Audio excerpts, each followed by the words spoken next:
आप जानते हैं, जब फिल्म का डायरेक्टर यह नहीं सोचता कि फिल्म हिट होगी या फ्लॉप होगी, यह नहीं सोचता कि भाई समाज को अच्छा लगेगा बुरा लगेगा, मगर वो अपने इरादों पर, अपने हौसलों पर, अपने कन्विक्शन पर फिल्म बनाता है, तो एनिमल जैसी फिल्म बनती है।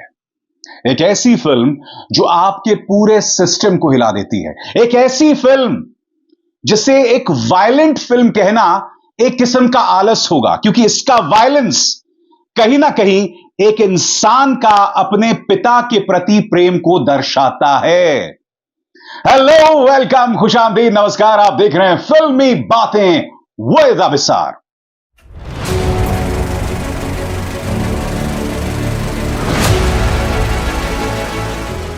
फिल्मी बातें विद अभिसार। दोस्तों, सबसे पहले एनिमल में the one and only Ranbir Kapoor, यानी कि कमाल है दोस्तों। ये वो एक्टर है जिसने ये जवानी है दीवानी, बर्फी, संजू और अब एनिमल। आप जानते हैं, रणबीर कपूर एक ऐसा एक्टर है जिसे कायदे से इस इंडस्ट्री का सुपरस्टार होना चाहिए था, मगर इस व्यक्ति के टैलेंट के साथ इसके साथ कभी इंसाफ नहीं हो पाया। मगर अब रणबीर कपूर धीरे धीरे एक मुकम्मल एक्टर, एक मुकम्मल परफॉर्मर बन रहे हैं, एक मुकम्मल स्टार बन गए हैं। आप जानते हैं, एनिमल में कई खूबियां हैं। इसकी सिनेमाटोग्राफी, इसके डायलॉग्स, इसका डायरेक्शन, इसका म्यूजिक, इसका एक्शन, मगर ये तमाम पहलू रणबीर कपूर की पर्सनालिटी को और उभारते हैं। यानी कि ये वन मैन शो है। देखिए, कहने को संदीप वांगा रेड्डी ने इसको डायरेक्ट किया है, मगर इस फिल्म का एक एक पहलू रणबीर कपूर की पर्सनालिटी में चार चांद लगा रहा है। यकीनन एनिमल रणबीर कपूर की अब तक की सबसे बड़ी ओपनिंग है, मगर मैं ये बात कह सकता हूं कि ये फिल्म उनकी करियर की सबसे बड़ी फिल्म होने वाली है। और मैं जब सबसे बड़ी की बात कर रहा हूं, तो मैं ये नहीं कह रहा हूं सबसे बड़ी हिट, मैं कह रहा हूं परफॉर्मेंस के तौर पे। मैं ये कह रहा हूं जो उसका ऑब्सेशन है, उसका जो जुनून है, उसकी जो मोहब्बत है अपने पिता के प्रति, और वो मोहब्बत नहीं है सही मायने में उसके पिता के प्रति मोहब्बत नहीं है, उसकी मायूसी है, जो आप फिल्म देखने के दौरान महसूस करते हैं। क्योंकि अब तक आप ट्रेलर में देख चुके होंगे, ट्रेलर के अंदर रणबीर कपूर बार बार पापा पापा पापा, मेरे पापा को यह कहा तो मैं कर दूंगा। नहीं, यह सिर्फ मोहब्बत नहीं है, यह एक किस्म की मायूसी है, और इसे बहुत ही खूबसूरत अंदाज में संदीप वांगा रेड्डी ने ऑडियंस के सामने पेश किया है। 3 घंटे 20 मिनट की फिल्म। इसकी कमियां क्या है वो भी मैं आपको बताऊंगा, मगर एक भी ऐसा लम्हा नहीं जब आपकी नजरें स्क्रीन से नहीं हटती हैं दोस्तों। इसका वायलेंस, इसकी जो हिंसा है, वो आपको अंदर से हिला देता है। मगर ये वायलेंस जो है ना, वो माइंडलेस वायलेंस नहीं है दोस्तों। ये जो वायलेंस है वो एक आदमी का जुनून है, एक आदमी का जुनून जो अपने आप को सही साबित करना चाहता है उस इंसान के सामने जिससे वो सबसे ज्यादा मोहब्बत करता है, यानी कि उसका पिता। वो पिता जो उसके लिए हीरो था, वो पिता जिसके वो सिर्फ 10 मिनट चाहता था, मगर उसने कभी नहीं दिया। नतीजा एक हैवान, एक क्रिमिनल, एक एनिमल समाज के सामने आ जाता है। यानी कि कल्पना कीजिए, एक साइको जो समाज का हिस्सा है, एक साइको जिसकी अपनी फैमिली है, यह दास्तान उसकी है। और मैं साइको शब्द का इस्तेमाल इसलिए कर रहा हूं क्योंकि आप नहीं चाहेंगे कि रणबीर कपूर जैसा कैरेक्टर आपके आसपास हो, आपका बेटा हो या आपका पति हो, क्योंकि यह कैरेक्टर बहुत ही खतरनाक है। हालांकि उसके उस जुनून, उस दीवानगी के बावजूद वो न सिर्फ अपने पिता से मोहब्बत करता है, बल्कि वो अपनी पत्नी के प्रति भी पूरी तरह से डेडिकेटेड है। वो अपनी पत्नी से भी बेतहाशा मोहब्बत करता है, इस जुनून के बावजूद, इस दीवानगी, इस पागलपन के बावजूद। आप जानते हैं, जब फिल्म शुरू होती है तो आपको काफी हद तक कंफ्यूज करती है। बाय द वे, यह फिल्म शुरू होती है साल 2056 से। जी हां, सही सुना आपने। इस वक्त कौन सा साल चल रहा है? 2023, यानी कि 2023। यह फिल्म शुरू होती है 2056 से, यानी फ्यूचर से। क्यों शुरू होती है और फिर यह पीछे कैसे आती है, इसके लिए आपको फिल्म देखना पड़ेगा। मैं यहां पर कोई स्पॉइलर अलर्ट देने नहीं आया हूं। फिल्म जिस तरह से अलग अलग वक्त के बीच में जाती है, आगे पीछे जाती है, जिस तरह से रणबीर कपूर के चाइल्डहुड की तरफ जाते हैं। जिस तरह से रणबीर कपूर की बहन को उसके कॉलेज में छेड़ा जाता है और ये 12th क्लास का लड़का कॉलेज जाकर क्या धमाल मचाता है, ये अपने आप में मेरे हिसाब से एक फिल्म की निगाह से, एक समाज को संदेश देने की निगाह से एक बहुत ही नकारात्मक चीज है, एक बहुत ही नेगेटिव चीज है। आप कह सकते हैं कि इससे समाज पर बुरा असर पड़ेगा, समाज को एक गलत संदेश जाएगा।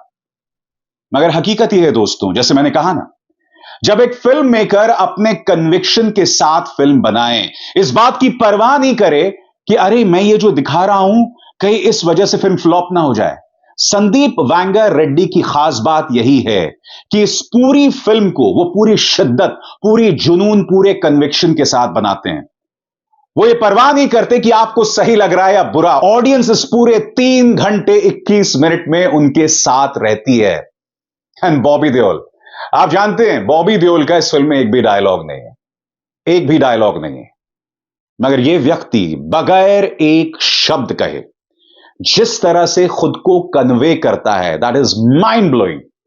यानी कि जब बॉबी देओल और रणबीर कपूर एक फ्रेम में आते हैं तो बॉबी देओल की हैवानियत के सामने कुछ देर के लिए रणबीर कपूर भी फीके पड़ जाते हैं। और आप देख चुके हैं ट्रेलर में, ये ऑफ कोर्स स्पॉइलर अलर्ट नहीं है, ट्रेलर में आप देख चुके हैं कि बॉबी देओल किस बेरहमी के साथ इस फिल्म में पीट रहे हैं रणबीर कपूर को। आप जानते हैं उस पूरे सीन में सबसे दिलचस्प बात यह है कि रणबीर कपूर जाते हैं यह सोच के कि मैं इस आदमी को खत्म कर दूंगा, मगर जब बॉबी देओल उन्हें मारना शुरू करते हैं तो उसके आंख में एक हैरानी होती है कि मैं आया क्या था और अब क्या हो रहा है, शायद मैं खत्म हो जाऊं। यह फाइट सीन भी इसका एक हाईलाइट है। और एक और हाईलाइट है दोस्तों, इंटरवल से ठीक पहले ट्रेलर में आप देख चुके हैं दोस्तों, एक मशीन गन पेश की जाती है जिसे रणबीर कपूर चलाते हैं। यह पूरा एक्शन सीन जो है ना करीब 18 मिनट का होगा, शायद कम से कम 20 मिनट का होगा। और ठीक इंटरवल से पहले यह जो अजूबी चीज है, ऑडियंस के होश उड़ जाते हैं। यह जो एक्शन है, मैं एक बात तय कर दूं, काफी हद तक इंस्पायर्ड है 2 फिल्मों से। एक फिल्म आई थी क्वेंटिन टैरेंटिनो की जिसका नाम था किल बिल वॉल्यूम 1, और फिर एक फिल्म आई थी जिसका नाम था ओल्ड बॉय, एक कोरियन फिल्म थी। इन दोनों फिल्मों का जो एक्शन था वो काफी हद तक इस 20 मिनट के एक्शन सीन को इंस्पायर करता है, नो डाउट अबाउट दैट। मगर वो जो मशीन गन है जिसे हाथ में लेकर रणबीर कपूर चलाते हैं, वो मेरे ख्याल से कम मैं जानता हूं वो किसी से इंस्पायर्ड नहीं है। और अगर हम एनिमल की भी बात करें दोस्तों, यकीनन इसकी जो आत्मा है वो फ्रांसिस फोर्ड कॉपोला की गॉडफादर है, नो डाउट अबाउट दैट, उससे बुनियादी तौर पर इंस्पायर्ड है। मगर in spite of that, animal is a total original, यानी कि एक वास्तविक फिल्म है, किसी से इंस्पायर्ड नहीं है। और इस फिल्म को अगर मैं एक लाइन में कहूं, अ वायलेंट फैमिली फिल्म, यानी कि एक हिंसात्मक पारिवारिक फिल्म। मैं नहीं भूला हूं दोस्तों, जब मैं छोटा होता था और जब हम सिनेमा हॉल जाते थे तो कई बार कई फिल्मों के नीचे यह लिखा होता था पारिवारिक मनोरंजन से भरपूर। यह फिल्म हिंसक पारिवारिक मनोरंजन से भरपूर है।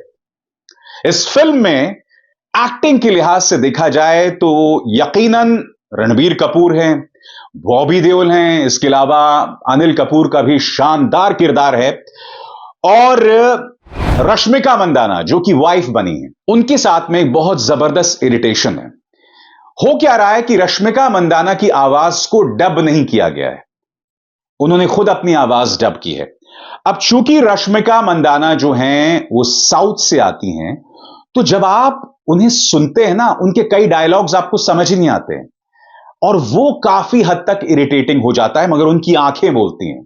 तो एक तरह से कहा जा सकता है कि उनकी एक्टिंग को काफी हद तक उनकी डायलॉग डिलीवरी ने अफेक्ट किया है। मगर अब इस फिल्म की कमियों की अगर हम बात करें दोस्तों, इस फिल्म का जो फ्लो है ना, यानी कि जिस तरह से फिल्म चलती है, वो कई बार आपको कंफ्यूज करती है, खासकर जब फिल्म की शुरुआत होती है। जैसे मैंने कहा ना, फिल्म जिस तरह से आगे पीछे जाती है, आप काफी हद तक कंफ्यूज हो जाते हैं, अरे ये क्या हुआ, अरे अचानक हम यहां कैसे आ गए।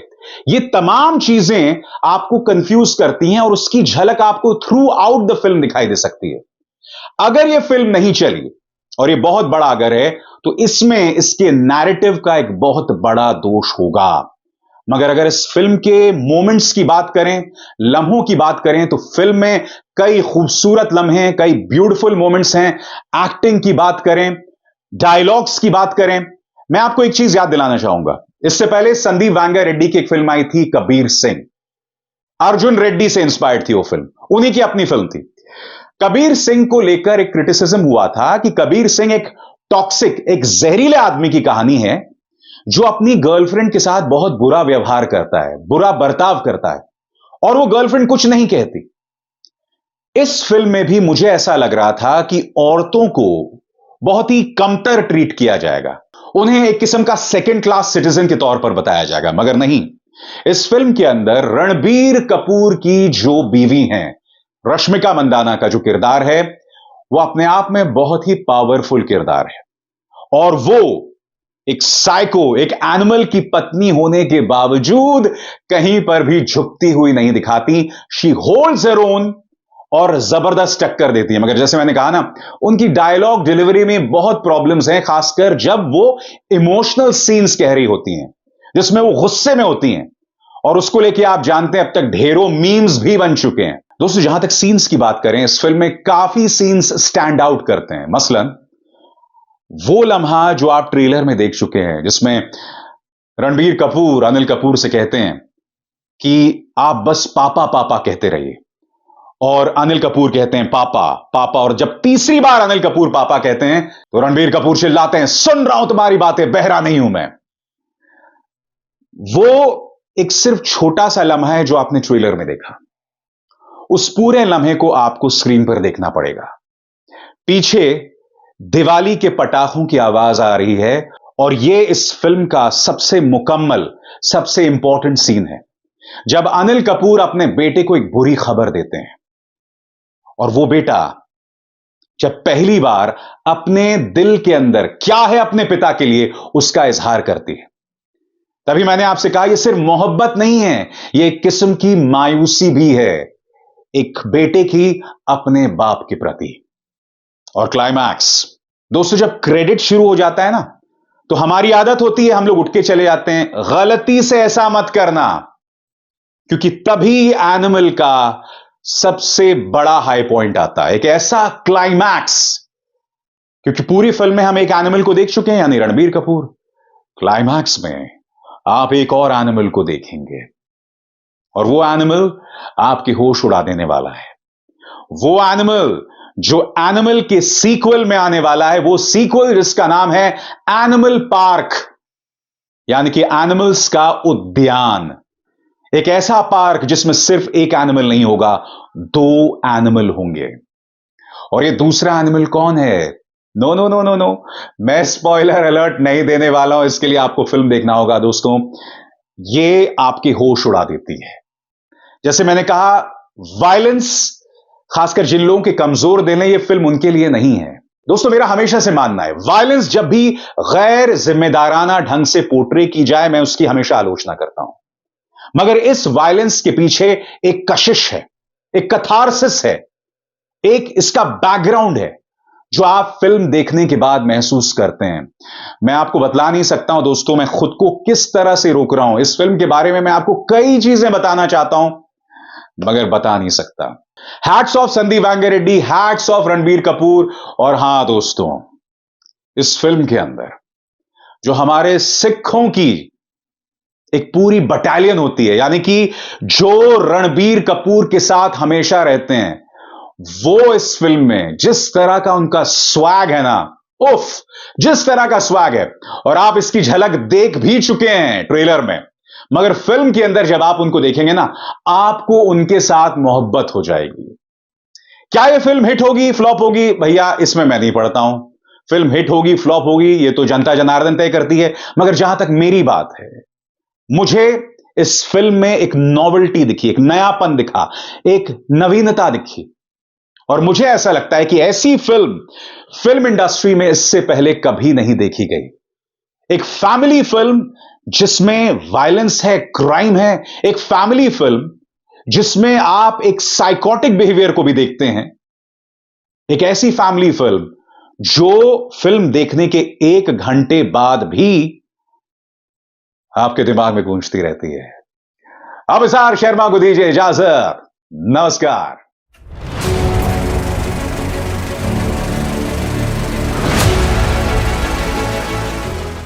फिल्मी बातें विद अभिसार।